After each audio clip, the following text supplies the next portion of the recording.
ইব্রাহিম আলাইহিস সালামের প্রথম স্ত্রী ছিল সারা।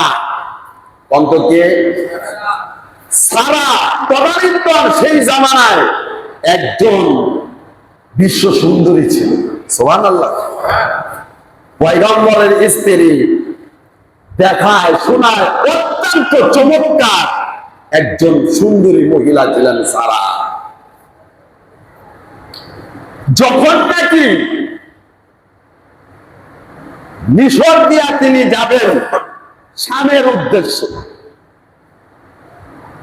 যাওয়ার পথে সিনান নামে এক রাজা ছিল, বদমাশ টাইপের। কি টাইপের? যখনই তার কোন নারী চোখে লাগতো, কোন নারী, তাকে ভোগ করার জন্য সে পাগল হয়ে যেত। তারপর ইব্রাহিম আলাইহিস সালাম যখন তার স্ত্রীকে নিয়ে যাচ্ছিলেন, পথিমধ্যে এই সিনানের কুদৃষ্টি পড়লো ইব্রাহিম আলাইহিস সালামের স্ত্রীর উপরে, সারার উপরে। কার উপরে? স্ত্রীকে উঠায় নিয়ে গেলেন। নাউজুবিল্লাহ। আল্লাহর পয়গম্বরের স্ত্রী পূর্ণ পবিত্র, কোন অশুভ শক্তি, কোন কালো হাত তাদেরকে স্পর্শ করতে পারে না। কারণ পয়গম্বর তার পরিবারকে, সাহায্যকারীকে, চিৎকার দিয়া কোনকে, যখন নরপশু বদমাশ বাদশাহ সারার গায়ে হাত দিবে, কি দিবেন, যখন হাত উঠালো সাথে সাথে তার হাতটা অবশ হয়ে গেছে। ওই সিনানের মনে হচ্ছে যেন হাতের মধ্যে কেমন জানি প্রতিবন্ধকতা সৃষ্টি হয়ে গিয়েছে। হাজারো চেষ্টা করে কিন্তু হাত পারে না, লোহার মতন শক্ত হয়ে গেছে। কিসের মতন? সে এবার চিৎকার চেঁচামেচি শুরু করছে, আমার ভুল হয়ে গেছে, আমার অপরাধ হয়ে গেছে। হে সারা, তুমি তোমার মাবুদের কাছে, আল্লাহর কাছে দোয়া করো, আমি মাপ চাই, আমি তোমাকে কোনো কিছু করব না, তোমার প্রভুকে বলে আমাকে মুক্তির ব্যবস্থা করে দাও। এভাবে যখন চিৎকার চেঁচামেচি শুরু করেছে, সারা যেহেতু পয়গম্বরের স্ত্রী, তার দিলের মধ্যে ওই বাদশার জন্য একটু দয়া সৃষ্টি হলো। সারা তারপর আল্লাহ রাব্বুল আলামিনের কাছে দোয়া করলেন, আল্লাহ দোয়া কবুল করলেন। কবুল করার পর সে যখন তার হাত পুনরায় আগের মতন ভালো হয়ে গেল, তার মনের মধ্যে আবার শয়তান কুচিন্তা ঢুকাই দিছে। শয়তান তো শয়তান, দেখবেন বিপদে পড়লে আল্লাহর দায়িত্ব অনেকে একের নামায় লেতে চায়, আছে না নাই?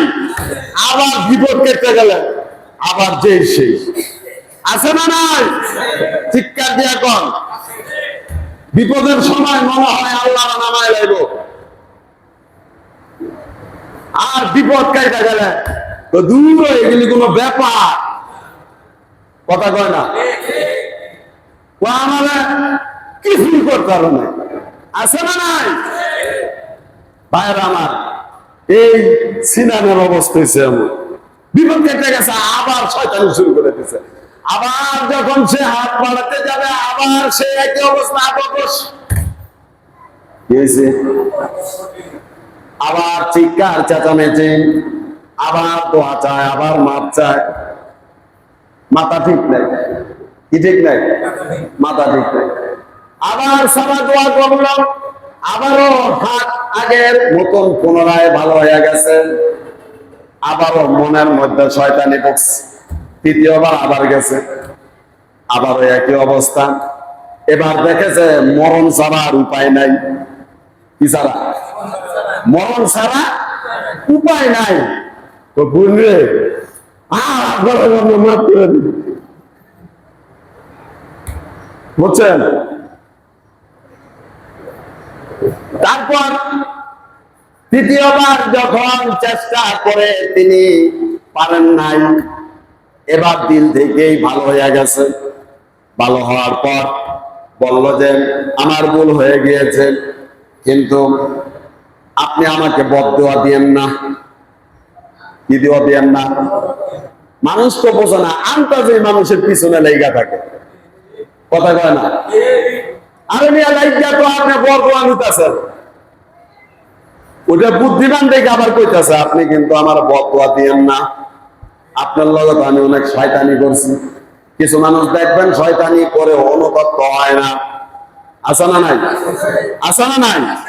কিন্তু ওই বাদশা তো বুঝছে যে মানুষ ভালো ভালো না, এই জন্য চিন্তা করলো পয়গম্বরের স্ত্রী সে যদি দোয়া করে আমি ধ্বংস হয়ে যাব। কি হয়ে যাব? বদদোয়া দেন না। তারপর বাদশা কি করলো, সারাকে কিছু উপকরণ দিলেন, উপহার দিলেন, আর তার রাজ্যের মধ্যে একজন সুন্দরী অপরূপা একজন দাসী ছিল, নাম হচ্ছে হাজারা। নাম কি? হাজারাকে দিয়া বলল আমি আপনাকে এটা আমি দিয়ে দিলাম উপহার হিসাবে, আমার এই রাজ্যের মধ্যে সবচেয়ে সুন্দরী দাসী হচ্ছে হাজারা, আপনাকে আমি উপহার হিসাবে দিয়ে দিলাম, আপনি যা খুশি তাকে তাই করতে পারবেন।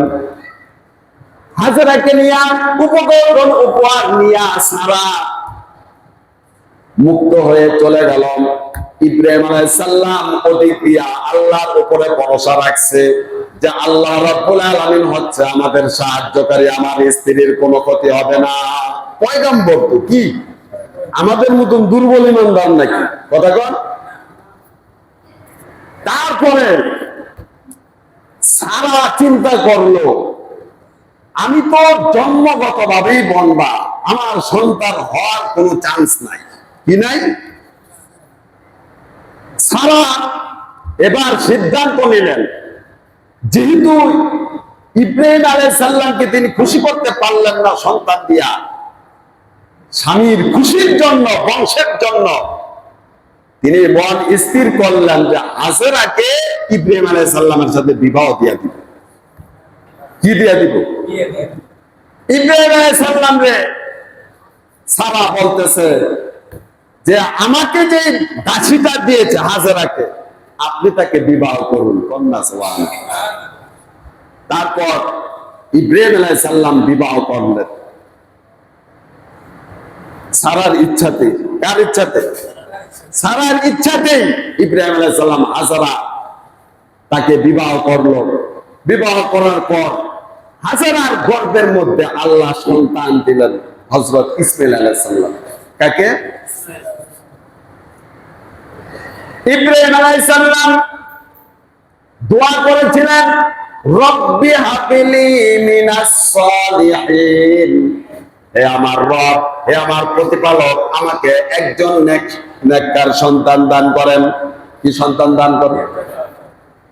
এই জন্য কোন মায়েরা প্রেগন্যান্ট অবস্থায় যদি বেশি বেশি করে এই দোয়াটা পড়েন, মুহাদ্দিসিনে কেরাম বলেছে ইব্রাহিম আলাইহিস সালাম এই দোয়া করেছিল যাদের ছেলে সন্তান দরকার তারা যদি প্রেগন্যান্ট অবস্থায় বেশি বেশি করে রব্বি হাবলি মিনাস সালিহিন পড়ে, আল্লাহ রাব্বুল আলামিন যদি চান তাকে ছেলে সন্তান দিয়া দিবে। এটা ছেলে সন্তান হওয়ার একটা দোয়া। যেহেতু ইব্রাহিম আলাইহিস সালাম এই দোয়া করার পরেই ইসমাঈল আলাইহিস সালাম হাজেরার গর্ভে এসেছে। তারপর সন্তান গর্ভে আসার পর এই সন্তান দুনিয়ায় আসলো। আসার পর ইব্রাহিম আলাইহিস সালামের তো আনন্দ আরো বেড়ে গেছে। কেউ বলেছেন ইব্রাহিম আলাইহিস সালাম 87 বছর বয়সে, বৃদ্ধ বয়সে সন্তান আসছে দুনিয়া। আবার কেউ বলেছে 99 বছরে তার এই সন্তান হয়েছে। যাই হোক, বৃদ্ধ অবস্থায় সন্তান আল্লাহ দান করেছিলেন ইব্রাহিম আলাইহিস সালামকে। কাকে? এত বছরের সাধনার পর সন্তান আসছে, ওই সন্তানের তো কদরই অন্যরকম। কথা বলেন ঠিক কিনা? মায়া, মমতায়, ভালোবাসায় কোনো কমতি নাই। স্ত্রীকেও ভালোবাসতেছে, হাজেরাকে, সন্তান তাকেও ভালোবাসতেছে। ওদিক দিয়ে আরশে আজিমের ফয়সালা। কার ফয়সালা? যেরকম কার ফয়সালা? কারণ ইব্রাহিম আলাইহিস সালাম হচ্ছে নূহ আলাইহিস সালামের বংশধর। নূহ আলাইহিস সালাম হচ্ছে আদম আলাইহিস সালামের বংশধর। নূহ আলাইহিস সালামের জামানায় মহাপ্লাবন হয়েছিল, আপনারা জানেন না ইতিহাস? সেই প্লাবনের সময় আল্লাহ রাব্বুল আলামিন তার বাইতুল্লাহ, যেটা স্থপতি, প্রথম স্থপতি হচ্ছে হযরত আদম আলাইহিস সালাম। কন্যা সুবহানাল্লাহ। আদম আলাইহিস সালাম যখন দুনিয়ায় আসলেন, আসার পর জিবরাইল আমিন আদম আলাইহিস সালামকে নিয়ে গেলেন আল্লাহর বাইতুল্লাহর ঘরের কাছে, বললেন যে এখানে আল্লাহর ঘর হবে। কন্যা সুবহানাল্লাহ। সেই ভিত্তি স্থাপন করেছিলেন সর্বপ্রথম আদম আলাইহিস সালাম, সহযোগী ছিল ফেরেশতারা। কন্যা সুবহানাল্লাহ। তারপর নূহ আলাইহিস সালামের জামানায় যখন মহাপ্লাবন দেখা দিল, আল্লাহ রাব্বুল আলামিন তার ঘরকে উঠিয়ে নিলেন। সুবহানাল্লাহ। তার ঘরকে কি করলেন? উঠিয়ে নিলেন। কিন্তু ঘরটা যেখানে স্থপিত হয়েছিল, স্থপিতটা সেখানে ছিল, ভিত্তিটা কি ছিল? ঘর উঠাই দিয়েছে আল্লাহ। যেহেতু এখন আর আগের মতন ঘর নাই, আল্লাহর ফায়সালা, আল্লাহর ঘর আবার তিনি আবাদ করবেন। আল্লাহর ঘর, আল্লাহর কারিশমা দেখেন কিভাবে। মানুষের মন পরিবর্তনশীল, কথা বলেন ঠিক কিনা? মানুষের মন, এটা মনে রাখবেন, এই কথাটা কি মনে রাখবেন। যেই সারা হাজেরাকে ইব্রাহিম আলাইহিস সালামের কাছে নিজে বিবাহ দিছে, নাকি ইব্রাহিম আলাইহিস সালাম করছে? নিজের ইচ্ছাতে করছে নাকি সারার ইচ্ছাতে করছিল? জোরে কথা কন। যেই সারা হাজেরাকে ভালোবাসতো, ভালোবেসে ইব্রাহিম আলাইহিস সালামের কাছে বিবাহ দিছে, নিজের স্বামীর কাছে। বিবাহের পরেও হাজেরাকে ভালোবাসতো, সন্তান হওয়ার পরেও সন্তানকেও সারা ভালোবাসতো, হাজেরাকেও ভালোবাসতো। হঠাৎ করে তার অন্তরের মধ্যে একটা চিন্তা ঢুকছে। তিনি প্রতিরক্ষণ করে দেখলেন ইব্রাহিম আলাইহিস সালাম যেমন একটু পাল্টায় গেছে। সন্তান হওয়ার পর হাজেরার সন্তান নিয়েই যেন ব্যস্ত, সারার কথা যেমন ভুলা যাইতাছে। সারার মনের মধ্যে কি এরকম একটা ধারণা হলো। অর্পর সারা এবার মানতে পারতাছে না যে না, ইব্রাহিম আমার স্বামী, আমি তার প্রথম স্ত্রী, সে তো তাদেরকে বেশি ভালোবাসতেছে। তিনি এটা বরদাস্ত করতে পারতেছেন না। তিনি এটা কি বুঝে মনে রাখেন, আল্লাহ রাব্বুল আলামিন একটা ফয়সালা করছে। মনে আছে তো? উল্টা পাল্টা চিন্তা করেন না। অনেকে আছে উল্টা পাল্টা চিন্তা করতে পারেন যে এই ওই জামানা থেকেই তো এক নারী আরেক নারীর পছন্দ করে না। না, এখানে আল্লাহ রাব্বুল আলামিনের কুদরত এখানে আছে। আল্লাহ তাআলার কি কুদরত আছে। ভাইরা আমার, আমাদের মতন না, মানুষের পিছনে খালি লেগেই থাকে, কথা কয় না। আল্লাহ রাব্বুল আলামিনের সিদ্ধান্ত এটা। আল্লাহ রাব্বুল আলামিনের সিদ্ধান্ত, সারা এবার ইব্রাহিম আলাইহিস সালামকে ডাক দিলেন, ও আমার প্রাণের স্বামী, আমার একটা কথা আছে আপনার কাছে রাখতে হবে। ইব্রাহিম আলাইহিস সালাম বললেন যে এই পর্যন্ত তুমি যত কথা বলেছ আমি কোনোদিন নিষেধ করি নাই, না করে দেই নাই, বলো তুমি কি বলতে চাও। এবার সারা বলতেছেন, ও আল্লাহর পয়গম্বর, আমি আপনাকে হাজেরাকে এনে দিয়েছি, তারপর বিবাহ করিয়ে দিয়েছি আপনাদের দুইজনের। আমাদের সন্তান নাই, আমি নিঃসন্তান বন্ধা মহিলা। তারপর এই হাজেরার ঘরে একজন পুত্র সন্তান হলো। আমি দেখতে পাচ্ছি তাদের প্রতি আপনার ভালোবাসা বেশি আমার চাইতে। আমি চাই ওগো স্বামী, আপনি তাদেরকে আমার চোখের আড়াল করে দেন, দেশান্তর করে দেন, এমন জায়গায় পাঠাইয়া দেন যেখানে গেলে আমার চোখে, আমার নজরে তারা আসবে না। ইব্রাহিম আলাইহিস সালামের পুরো জিন্দেগিটা পরীক্ষা দিতে দিতেই গিয়েছে। এক তো তার নিজের দেশে থাকতে পারে নাই, সেখান থেকে দেশান্তর হয়েছে। দেশান্তর হওয়ার পর যখন দ্বিতীয় স্ত্রী হাজেরাকে বিবাহ করলো, সেই ঘরের মধ্যে সন্তান আসলো বৃদ্ধ বয়সে। আবার আরেক পরীক্ষা শুরু হয়ে গিয়েছে। সারার নির্দেশ হচ্ছে তার চোখের আড়াল থেকে হাজারাকে আর ইসমাইলকে দূরে সরাই দিতে হবে। স্ত্রী যখন এই কথা বলল, ইব্রাহিম আলাইহিস সালাম বললেন, ঠিক আছে, আমি আমার আল্লাহর আদেশের আশায় থাকলাম। আল্লাহ রাব্বুল আলামিন যদি আমাকে নির্দেশ দেন তাহলে আমি যাব। আল্লাহ রাব্বুল আলামিন তিনি ইব্রাহিম আলাইহিস সালামকে নির্দেশ দিয়ে দিলেন। কি নির্দেশ দিলেন? ইব্রাহিম আলাইহিস সালামকে বললেন, ও ইব্রাহিম, সারার ইচ্ছা তুমি পূরণ করো, মনের বাসনা পূরণ করো। হাজেরাকে আর ইসমাইলকে এমন জায়গায় নিয়ে রাখবা যেখানে কোনো গাছ পাতা তরু লতা মানুষজন কিচ্ছু নাই। আল্লাহ ঠিকানাটাও বলে দিলেন।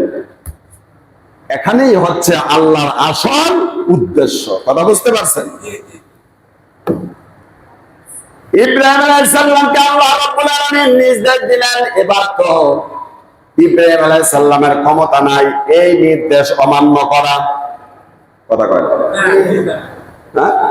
আমরা হইলে তো কত বাহানা করতাম, ঠিক কিনা? নামাজই করি। কথা কয় নামাজ যে ফরজ এই তো মানি না। আর এরকম কথা কইলে দূর মাথা খারাপ।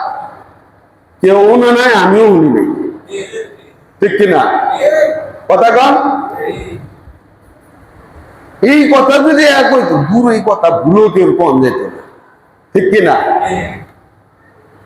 ভাইরা আমার, ইব্রাহিম আলাইহিস সালাম সন্তান স্ত্রী নিয়ে চলে গেলেন, কোনো কথা নাই। যেতে যেতে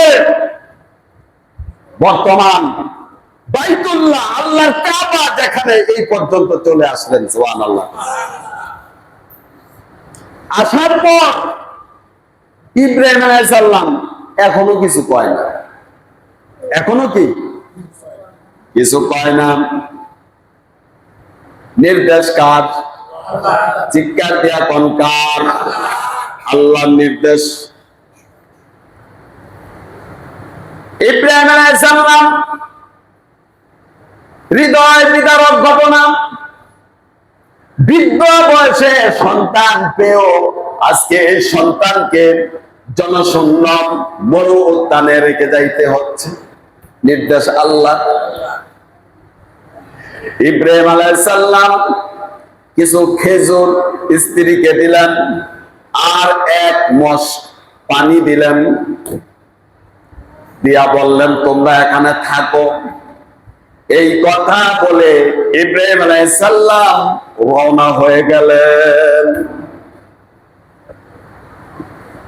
হযরত হাজেরা বাড়ি থেকে পর্যন্ত আসা পর্যন্ত কোনো প্রশ্ন করে নাই। যখন ইব্রাহিম আলাইহিস সালাম তাদেরকে রেখে রওনা হলেন, তখন ইব্রাহিম আলাইহিস সালামের জামার আঁচল ধরেন হাজেরা টান দিয়া বললেন, হে আমার স্বামী, আপনি বলেন, আপনি কি কোনো কারণে আমার উপরে আপনি অসন্তুষ্ট আছেন কিনা? আমি কি আপনার কোন হুকুম অমান্য করেছি কিনা? যদি আমি আপনার সাথে কোনো বেয়াদবি করে থাকি, ও আল্লাহর পয়গম্বর, আমি যদি মনের অজান্তে কোনো কষ্ট দিয়া থাকি, আপনি আমাকে বলেন। ইব্রাহিম আলাইহিস সালাম বললেন, ও আমার স্ত্রী, তুমি আমাকে কোনো কষ্ট দাও নাই, আমিও তোমার উপরে কোনো অসন্তুষ্ট না। তোমরা এখানে থাকো। আল্লাহর নির্দেশ। কার নির্দেশ?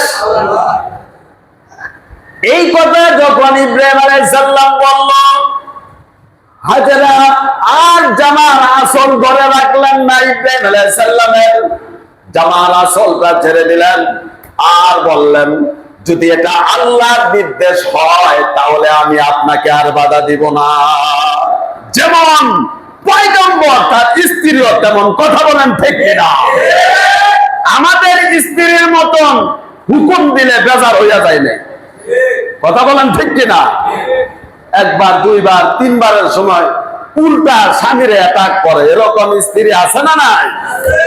আবার অনেক পূর্ণবতী নেককার স্ত্রীও আছে, অনেক কষ্ট করে স্বামীর ঘরে, কিন্তু মুখ বুঝে সহ্য করে, প্রকাশ করে না। তারা হচ্ছে হাজেরার মতন, কথা বলেন ঠিক কিনা? আর যারা মুখে মুখে তর্ক করে, যে স্ত্রীরা স্বামীর মুখে মুখে তর্ক করে, আল্লাহর রাসূলের হাদিস, তাদের উপরে আল্লাহর লানত। আমার কথা, আল্লাহর রাসূলের হাদিস, যারা স্বামীর মুখে মুখে তর্ক করে তাদের উপর আল্লাহর কি লানত। আল্লাহ যেন হেফাজত করেন মা বোনদেরকে, সকল বলে আমিন। ভাইয়েরা আমার, ইব্রাহিম আলাইহিস সালাম চলে গেলেন, মাত্র কয়েকটা খেজুর আর এক মশ পানি দিয়া। আল্লাহ রাব্বুল আলামিন এইভাবে তার পয়গম্বরকে পরীক্ষা করেছেন। ইনশাআল্লাহ আবার এখান থেকে আলোচনা করব, লম্বা চড়া ঘটনা। ভাইয়েরা আমার, আমাদের সময় শেষ, আল্লাহ তৌফিক দিলে আবার এখান থেকে কি আমরা আলোচনা শুরু করবো ইনশাআল্লাহ। ওয়া আখির দাওয়ানা আনিল হামদুলিল্লাহি রাব্বিল আলামিন।